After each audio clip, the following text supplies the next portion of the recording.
आपको पता है आपका घर जब खराब होता है तो क्यों खराब होता है?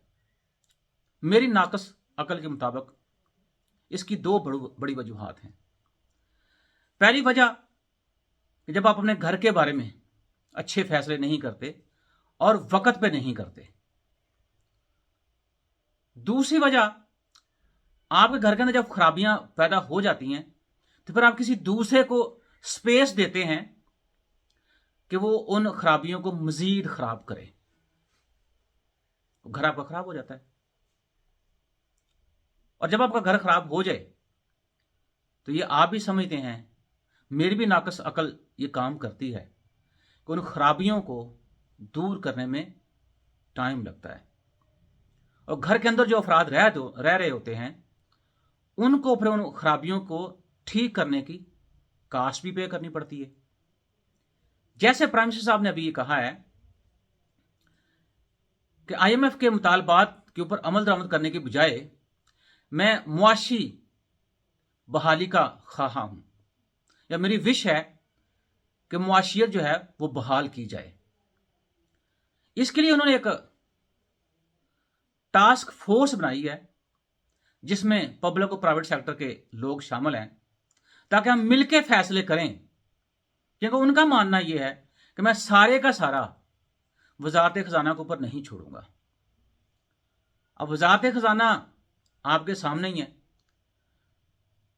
पेट्रोल महंगा कर रहे हैं, डॉलर संभाला नहीं जा रहा उनसे, नए टैक्सेस लगा रहे हैं, बिजली की कीमतों में इजाफा हो रहा है। आज तेल की गैस की जो कीमत है उसमें 113% इजाफा कर दिया गया है। अब शायद प्राइम मिनिस्टर साहब ने सोचा कि ये सारे क्रेडिट वजारत खजाना क्यों ले, तो इसलिए मैं इसकी सरबराही करूंगा। और जब मैं इसकी सरबराही करूंगा तो मेरा ख्याल है कि मुआशियत भी बहाल हो जाएगी और मुल्क के अंदर दूध की नहरें बहना शुरू हो जाएंगी। अब जो उन्होंने 20 रुकनी टीम शामिल की है अपने टास्क फोर्स के अंदर, उसमें इसहाक डार साहब, एहसन इकबाल साहब, नवीद कमर साहब, डॉक्टर मुसद्दक मलक साहब, उसके अलावा उनके मुशीर आहद चीमा साहब, इसी तरह प्राइवेट सेक्टर से उन्होंने तकरीबन डॉक्टर फीद पाशा, डॉक्टर फरक सलीम साहब और बहुत सारे नाम शामिल हैं। अब ये जो टास्क फोर्स है ये बेसिकली इस बात के ऊपर गौर करेगी कि जो हमारी आईएमएफ है, सॉरी हमारी तो नहीं है, जारी बात वो आईएमएफ है, उसके साथ टर्म्स एंड कंडीशंस क्या होंगी।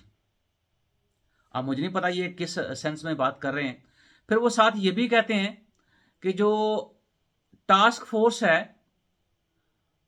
वो ये समझ रही है कि जो आईएमएफ के कंडीशन है वो पाकिस्तान के ऑब्जेक्टिव्स के खिलाफ हैं। और हमने चूंकि आईएमएफ से इसलिए रजू किया है ताकि पाकिस्तान डिफॉल्ट से बच सके। तो अब वो जो टास्क फोर्स है उसका काम यह है कि वो हुकूमती अखराजात को कम करने के लिए इकदाम का जायजा ले और वो ये भी देखे कि मुल्क के रेवेन्यू में इजाफा कैसे हो सकता है। अब मसला यह है कि हमारे जो प्राइम मिनिस्टर साहब हैं उनके जाहिर सी बात है जो प्रैक्टिकल या अमली इकदाम है उसको भी हमें देखना चाहिए। वैसे अब ये कह रहे हैं कि हम जो अनप्रोडक्टिव अखराजात हैं उनको हम कम कर रहे हैं, और ये टास्क फोर्स भी ये कह रही है कि हमें अपने अखराजात को कम करने की जरूरत है, लेकिन आप उसके साथ अपने साथ मुआवने खसूसी नए हायर कर लेते हैं। इसलिए उन्होंने कहा कि जो भी अब पेट्रोल की कीमतों में इजाफा होगा उसमें मेरी शमूलियत होगी। क्योंकि सारी जारी बात है वो टास्क फोर्स का काम ये है कि वो जो वजारत खजाना काम कर रही है उसके अंदर वो देखे और उसकी सरबराही जो हमारे प्राइम मिनिस्टर साहब करेंगे। अब उसमें यह भी कहा गया है कि करेंसी और बैरूनी शोबे के इस्तेहकाम के लिए हसूल के लिए करंट अकाउंट का भी इंतजाम करे, मतलब वो तजावीज़ दें। और ये कैसे होगा? बरामदात में इजाफे से होगा। और ये कौन सी कोई बड़ी बात है कि जिसका आपको पहले नहीं पता? और ये कैसे होगा कि हमारी जो गैर जरूरी जिंदगी की इम्पोर्ट्स हैं उसको डिक्लाइन किया जाए? ये कौन सी बड़ी बात है जो आपको समझ नहीं आ रही? फिर अब वो टास्क फोर्स जो है वो ये भी कहेगी कि जो आपके कौमी असासाजात हैं उनको फटाफट ठिकाने लगाया जाए, मतलब कि उनको प्राइवेटाइज किया जाए। और इसके लिए प्राइम मिनिस्टर साहब ने पहले एक नया कानून बनाया हुआ है अब वो कह रहे हैं कि ये जो नया कानून बना है इससे जो आपकी ब्यूरोक्रेसी है उसकी नाअहलियों को दूर करने में मदद मिलेगी और इस टास्क फोर्स की वजह से महंगाई से निपटा जाएगा, खुराक और ज़रूरी अशिया की मुनासिब फराहमी को यकीनी बनाया जाएगा। कितना निपटा जाएगा ये महंगाई के खिलाफ? 22.20 पैसे कल पेट्रोल की प्राइसेस में इजाफा हुआ है। अब इससे महंगाई से बिल्कुल निपटेंगे ये लोग और इससे महंगाई बिल्कुल कंट्रोल हो जाएगी। और मेरा ख्याल है कि शायद आज के बाद मेरे गांव के इर्द गिर्द दूध की नहर जो है वो खुदनी शुरू हो जाएगी। जनरल सेल्स टैक्स जो है वो 17 से 18% हो गया और इससे ये होगा जो मेरे गांव के इर्द गिर्द दूध की नहर खुद रही है उस दूध के अंदर मिठास और ज्यादा बढ़ेगी। अब इस पेट्रोल के कीमत में इजाफे की वजह से जो इंटर कनेक्टेड सिटीज हैं या विद इन सिटीज ट्रांसपोर्ट के किरायों में जो बेतहाशा इजाफा होगा उससे मेरे गांव के इर्द गिर्द जो दूध की नहर है उसके अंदर जो दूध होगा उसमें गाढ़ापन आता जाएगा। इसी तरह अब जब मिनी बजट लेके आ रहे हैं, मैं तो मनी कहता हूं कि वो पैसा इकट्ठा किया जा रहा है ना उससे, तो उस मिनी या मनी बजट से जो 170 अरब रुपया भी इकट्ठा कर रहे हैं उसकी वजह से मेरे गांव की जो दूध की नहर है उसके फ्लो में तेजी आ जाएगी।